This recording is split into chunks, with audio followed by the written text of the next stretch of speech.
In a hole in the ground, there lived a hobbit. Not a nasty, dirty, wet hole, but a hobbit hole, and that means comfort. For Bilbo Baggins of Bag End, life was simple and peaceful, filled with good food and quiet days.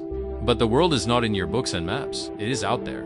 An unexpected knock on the door brought 13 dwarves and a wizard, turning his predictable life upside down. They spoke of a dragon, a stolen mountain kingdom, and a quest from which he might not return. Before he knew it, this unassuming hobbit was swept into an adventure, signing a contract to be their burglar and embarking on a journey to the Lonely Mountain. The path was fraught with peril, a far cry from the green hills of the Shire.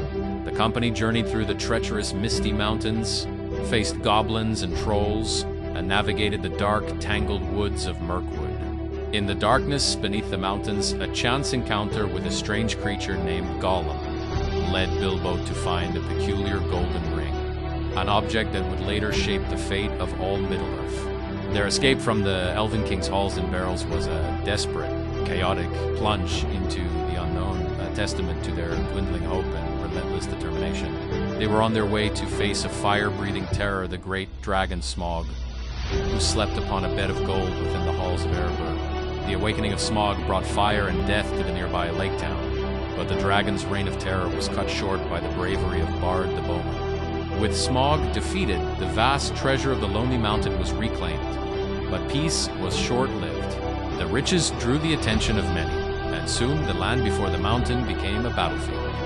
An army of elves, a legion of men, a host of dwarves and hordes of orcs and orcs converged. The Battle of the Five Armies erupted, a brutal and epic clash for control of the mountain and its wealth, forcing former rivals to unite against a common monstrous foe. Having faced trolls, goblins, elves, and a dragon, Bilbo Baggins returned to the Shire, a changed hobbit. He was no longer just a resident of Bag End. He was a legend, a friend to dwarves and wizards, a hero in his own right. Returned to his quiet armchair and his books, but his gaze often drifted to the small, plain gold ring he kept in his pocket. He had gone there and back again, and the tales of his great adventure were just beginning. The world was indeed not in his maps, it was in his memories, and the quiet hobbit hole now held stories of a world far larger and more wondrous than he had ever imagined.